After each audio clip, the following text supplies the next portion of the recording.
Hello and welcome back to Let's Play Rogue Trader, with me, Bregaton. Let's return to the ship and head towards the Electrodynamic Cenobium.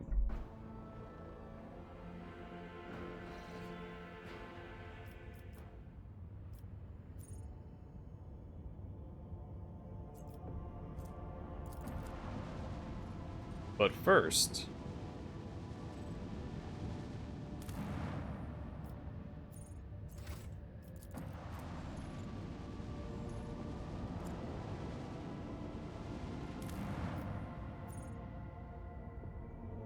let's check out this unidentified void ship.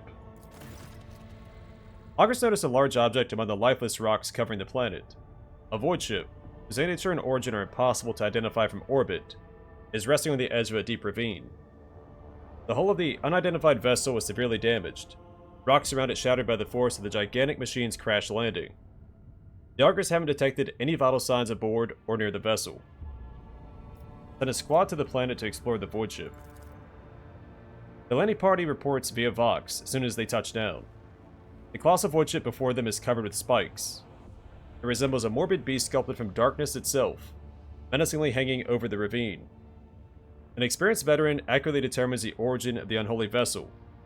It belongs to the Xenos race called Drukhari. Ready to collapse at any moment, the void ship emits a long, woeful creak, as if promising to drag along into the abyss below anyone who dares to disturb its slumber.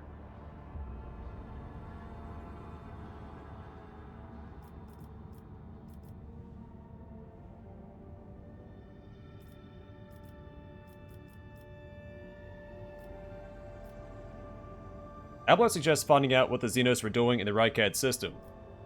Taking heed of the Seneschal's recommendations, the Rogue Trader orders to send more people to the planet. After 2 watches of hard labor, the workers manage to stabilize the Drukhari void ship. The soldiers who entered the vessel were met with lifeless bodies of Xenos, who had died when the void ship crashed. The void ship itself, following its abominable nature, came to life, immediately craving to sate its wicked appetite for human death.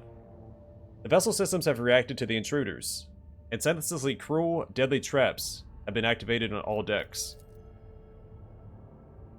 Monstrous contraptions designed to mince, rip apart, and incinerate their victims took the soldiers by surprise, but were neutralized before the squad suffered significant losses. The soldiers found several curious pieces of xenotech on the sinister void ship, but no data that could shed some light on why it came to the Owlcat system.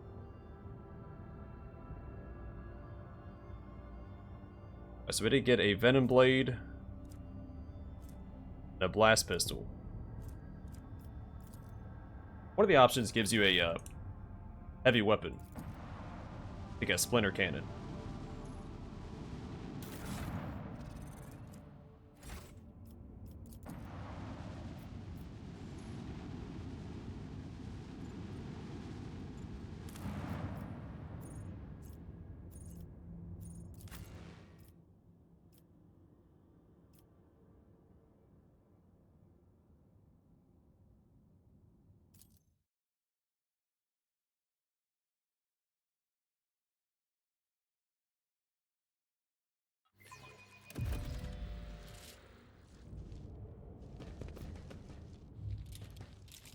We'll cover the landing area, your lordship. Glory to the Von Valansis dynasty. Alright, works for me. Always keep your eye on the prize. Oh, actually, I think we'll return to the ship and try and cure my suspicious rash. Nothing's impossible for this old officer. I did it. The pieces are molten at the edges. The statue is likely blasted by a barrage from a multi-laser turret, the type found on landing force shuttles. Judging by the dead people's equipment, they were the same wardens the governor sent to the monastery's aid. I always have a backup plan.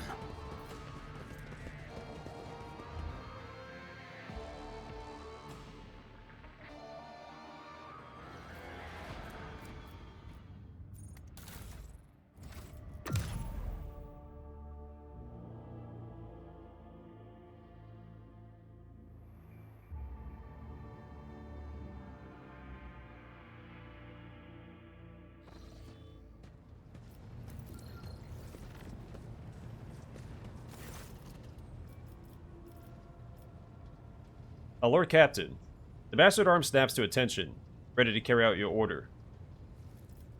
Your enforcers are doing a rather poor job of keeping order on the lower decks. I caused some kind of rash because of them. The mask of nonchalance with Sourback's face shatters. He rolls up your sleeve with one hand, already pushing the tip of a long glass syringe into the center of the growing rash with the other. A cramp runs through your body. The cold sweat breaks out on your temples. But the itching subsides. You start to feel much better immediately. The Emperor protected. Void leprosy is a terrible disease that has affected several of the lower decks in recent years. Our Trojans know of a remedy that prevents its development at an early stage of infection, but its treatment is delayed. The patient's fate is not pretty. When did it begin to affect Bay LD-A14, and why wasn't I informed immediately? The Master-at-Arms bows her head in obedience, her eyes burning with rage and shame. Please, Lord Captain, I beg you to punish me for this ignominious transgression. Sorry, ignominious. Ignominious. I can talk, I promise. Calm down. I'm alive and well. But things could have turned out quite differently. On the first evening watch, I shall visit the temple and submit to the proper punishment of the flesh with a spiked scourge before his countenance. Huh. Well, I got lucky with that. I only clicked on her first because she's the first one I saw. Turns out she's the one I had to talk to. It's possible there were multiple solutions to it.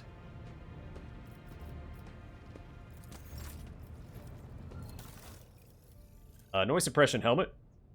When the wearer kills an enemy in a 1-cell radius with a shot, they gain +1 resolve until the end of combat. Rotobi patterned greatsword. Probably give that to Abelard. And a Warworld Origin flak chestplate. The +5 armor if the wearer has no cover, and world property +10% parry.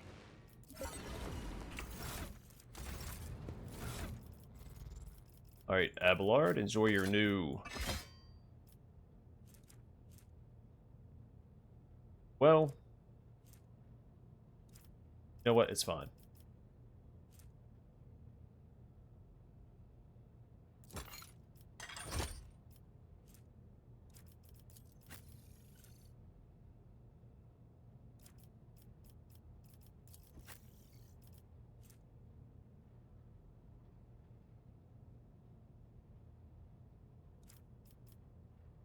Good level up, Cabela.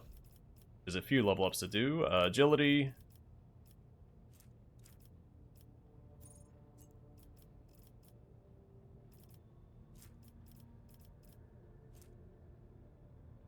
Athletics.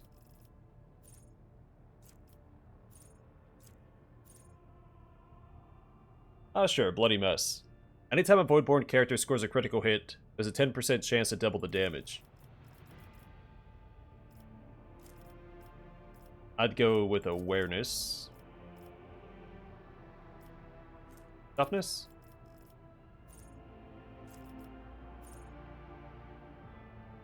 Sweeping motions. The Blade Dancer's melee area attacks cost -1 AP less, but no less than 1. Sure.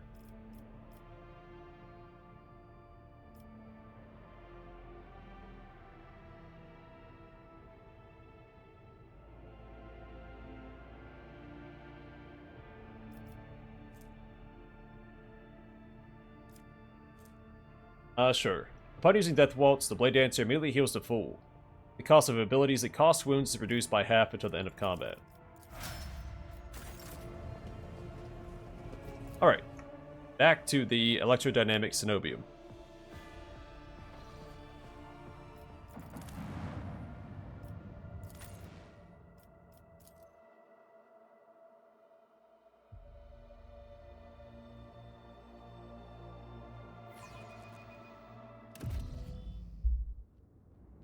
Is there money to be made? Laypeople unworthy of entering the hallowed Cenobium humbly said their prayers next to this computational altar.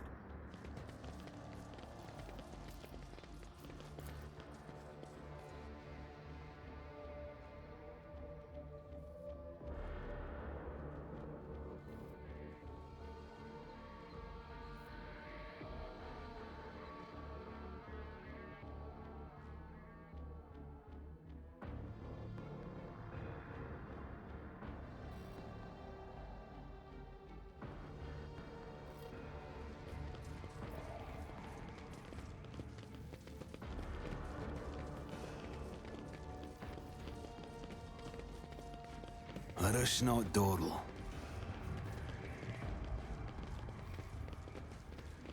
Alright, open the gate.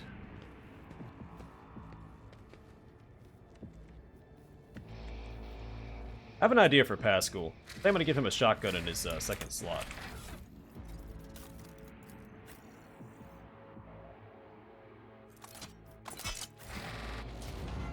The binaric hymn awakens the gate's latching mechanism.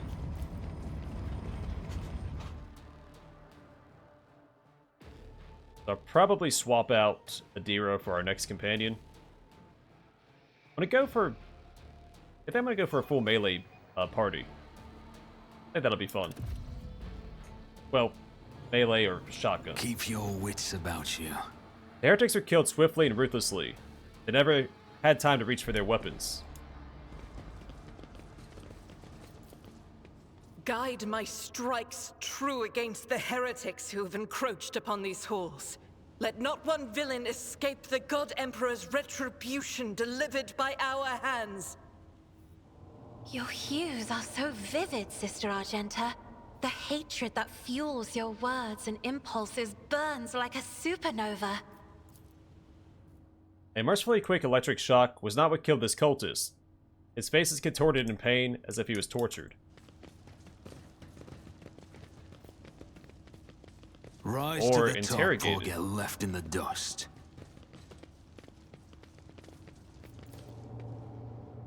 There are no wounds on the heretic's body, but his face is contorted in terror, and his eyes are bloodshot from ruptured vessels.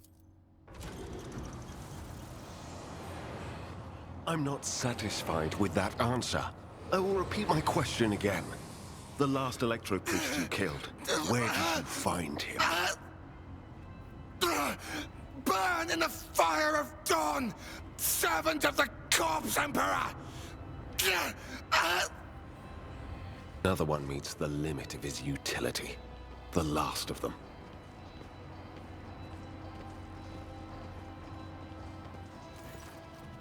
The tall, dark-haired man sizes you up with a quick glance. A supernatural chill is making the air around him crackle softly. The expensive fabric of his jacket is stitched with gold thread, marked by several reddish-brown stains. A foresword and a vox hang from his belt, and the emblem of the Holy Inquisition glitters on his chest. Interrogator Van Calix, I presume. Yes. Well, since you know who I am, and are in no hurry to kill me, I infer that you serve the Emperor, not his enemies. Allow me to introduce myself. Interrogator Heinrix Van Calix of the Imperial Inquisition's esteemed Ordo Xenos. With whom do I have the pleasure of speaking? Man turns away slightly to clear his throat. The room starts to get noticeably warmer. Shadow. A great big sun-eclipsing, chain-weaving shadow. I can see the threads, myriads of them extending toward us all, and all of them creeping off toward him like snakes, shrouding us in poison. My, oh my, do I sense trouble, and it's right in my throat. It itches. Dara recoils from the interrogator as if scalded, starts swaying to and fro. A puff of black smoke comes out of the psyker's mouth and dissipates at once. A psyker? Interesting. And a diviner at that. Even more interesting. Are you sanctioned? Heinrix eyes Adira keenly. Don't you Inquisition me! I'm under the rogue trader's protection! Adira looks at you pleadingly. Adira is a member of my personal retinue, is under my protection. Your retinue, you say? Then let's go back to my previous question. With whom do I have the honor of speaking? Interrogator rests his intent gaze on Adira for another moment before shifting it to you. Rogue trader Donnie Dawson von Valancius. Von Valancius? To the best of my knowledge, that dynasty is headed by the esteemed Theodora von Valancius. Has there been a change of circumstances? Heinrix watches your expression closely. Theodora is dead, slain in battle by enemies of humanity. The news is lamentable. My condolences. And I presume the heir to the sacred warrant of trade and the lofty title of rogue trader is none other than yourself. Well then, what precisely has brought you to the sanctum of the Omnissiah? Point to the corpse. What did you do to him? I convinced him to cooperate. I can influence living bodies, and I find that the interrogated are much more eager to share information once the blood starts to boil in their veins. Heinrix bows his head, cracks his neck, and grimaces. I'm here to collect you. I'm under orders from the Lord Inquisitor to offer any assistance you may require, after which I am to provide you safe passage to footfall aboard my ship. Then the timing of our meeting is fortuitous. I am requisitioning you and your retinue for my task. Heinrix ruminates silently on what you have told him. Then he makes a of satisfaction and says, Requisitioning? Young man, your choice of words is unseemly to the point of insult. You're addressing a rogue trader. Abelard is left speechless for a moment. I don't imagine you'll be any happier if I say taking into inquisitorial custody. To aid his faithful servant in the fight against corruption is the solemn duty of all whose actions affect millions of the Imperium's subjects. Let your example guide those who will carry the Emperor's light across 1,000 stars. You are familiar with the works of Inquisitor Alistar the Redeemer. Not every acolyte can say the same, let alone people less initiated. Please forgive my lapse in manners, Lady Navigator Orselio. It is a great honor. Heinrix arches an eyebrow, examining the coat of arms on Cassia's clothes. I came to Rykad Minoris on a mission, which a rebellion prevented me from fulfilling. The governor is convinced that malcontents from among the rabble were the instigators, but I immediately suspected a more sinister presence at the root of the mutiny. My visit to the monastery and a few unhurried conversations with some of the rebels confirmed my suspicions. Heinrix glances at the dead body at his feet. Someone by the name of Aurora is leading the rebellion. Data indicates that the head of the cultists is here right now, in the sanctum of the ancient reactor. Given the prophecy of the final dawn, and the special efforts made by the enemies of humanity to seize the monastery, their goal is to gain access to the holy power source's control circuit and trigger a process that, once started, cannot be stopped. In other words, to detonate the reactor, thus being themselves the cause of their much-touted final dawn. Blasphemous insanity. Tech Priest's visor flashes and turns a bloody scarlet. A soft hum of some activating systems is heard from under his robe. Precisely what were you doing at the monastery? I arrived here with an escort squad, only to lose it in our very first open skirmish. The monastery is swarming with heretics. The soldiers I requisitioned from the governor fell in battle, bled to death, or deserted. I had to make do with catching and forcefully interrogating individual rebels. It is from them that I learned what I relayed to you just now. I can help you with Aurora. Let's join forces. Thank you. Regrettably, the governor's people showed themselves to be unprepared for the perils of this place. And extracting blade shards from a person's stomach is beyond my powers. I hope that a rogue trader's retinue will prove more capable than a group of soldiers fresh off the base. The interrogator glances at the limp body, clad in the colors of the governor's wardens, and sighs briefly. I am positive that not all of the electro-priests within these walls have perished. The heretics spoke of shadows emerging from side alleys to make short work of the cultists invading their abode. I surmise that the entrance to their hiding place is somewhere in the hall, near a machine known as the Circular Cogitator. I imagine it's one of the local sacred relics which the electro-priests treat with special piety.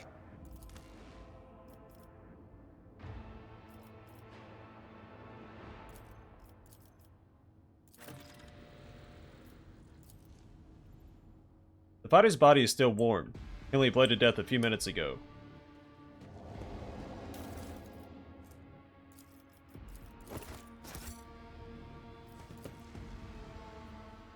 The hard, uncomfortable Sama meditation bed is equipped with neural ports to connect the sleeper to the monastery's cogitator network. I always keep my options open. Operation successful.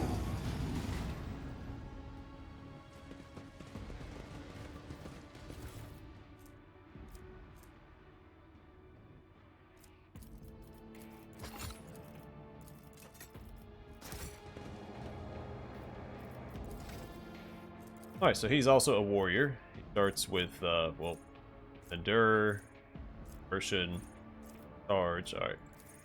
Let's start.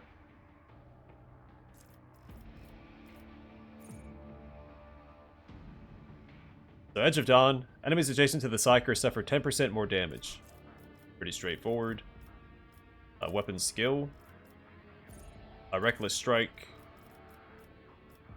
Coercion. Oh no, Lord Xenos. A weapon skill. A Blade of Light. Force weapon attacks deal +1 more damage and have 5% more armor penetration. Lord Xenos. He is Order Xenos. It doesn't make sense for him not to have maxed out Lord Xenos.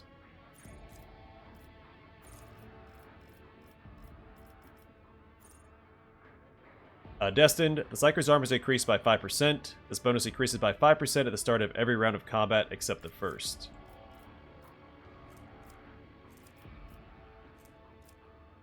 And I think we'll do option 4. So this turn, melee attacks deal additional damage.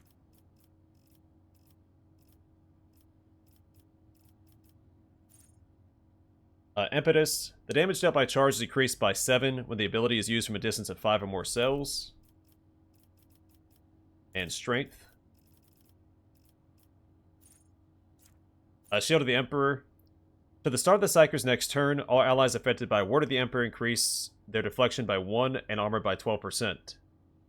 The psychic power can only be used while there is at least one ally affected by Ward of the Emperor.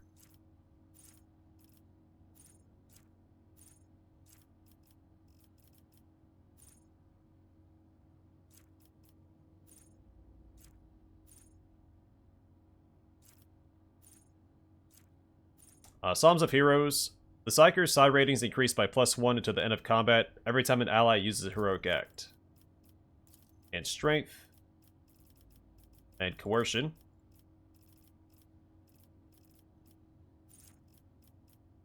Ramming Speed increases charge distance by 3 cells. And Lore Warp wouldn't be bad on him either. Toughness.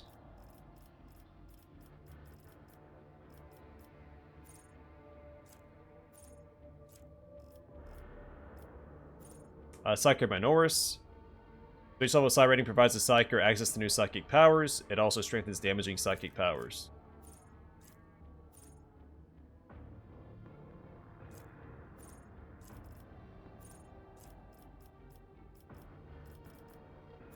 Oh, some of these are good too. We'll deal with that later. And I think option 2. At the end of combat, the warrior gains +4 MP for each kill and may use their MP after attacking using abilities. And we have better equipment for him as well.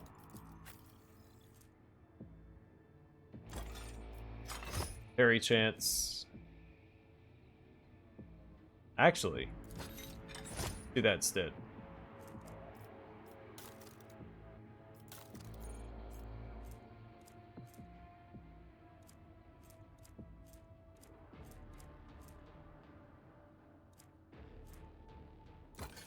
Sure.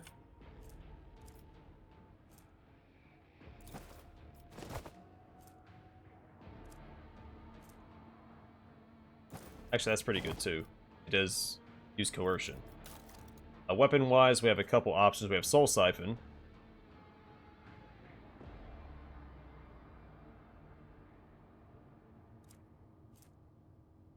Veil Render.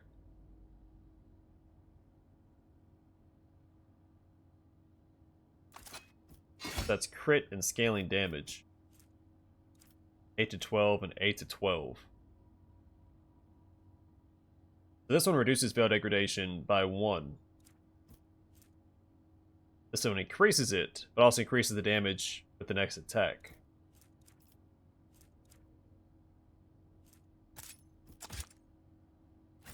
Alright, we'll see what happens. I always have a backup plan. If we go this way, it's a pretty nasty little fight up here. We go the other way first, because there's an easier fight.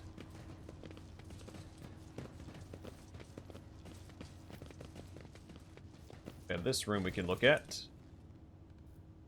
On the maladies of machine spirits and the ways of diagnostic divination. What do we have here? What's two a hidden peculiar doors. thing? Is there money to be made? We can talk to them in a minute. Or actually, we'll say that for next episode. The cultists are killed with a hit to the back from some kind of electric weapon.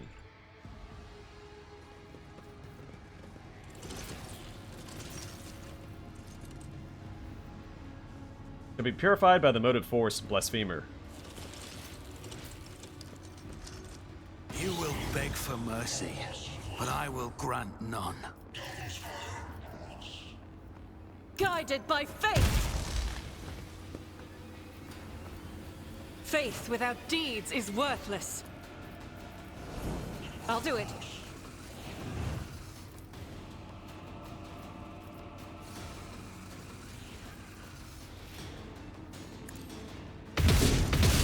This is why I was chosen!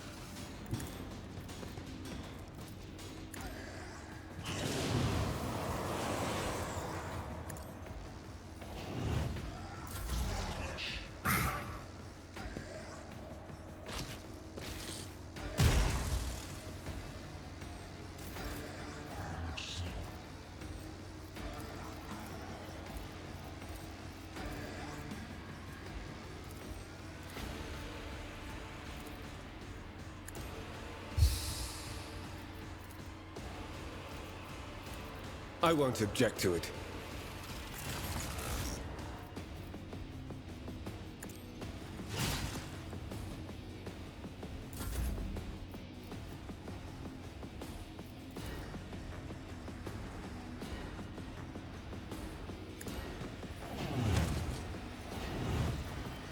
I'll see to it.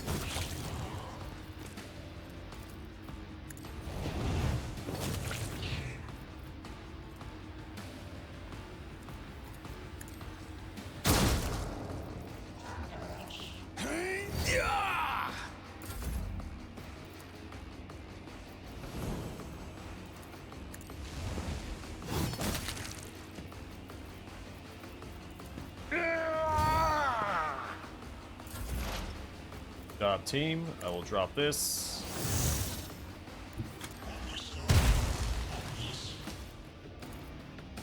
The Omnissiah condemns you. I am a savant of destruction.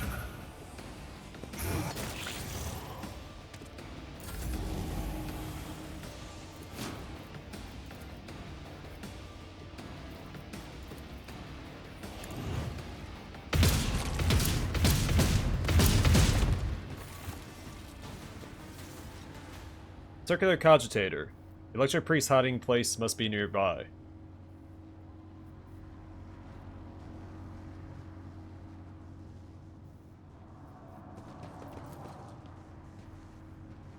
The machine altar is operational, but will only respond to a special command that you do not know. Let us not dawdle. May this machine spirit do your bidding. You have to know the correct prayer. Sentinel will ask for a password. Alright, I'm gonna call it here, and next time we will speak to these guys, or one of them. I think this guy is the one that talks to us. And then we'll proceed. But for now, thanks for watching. See you guys in the next one.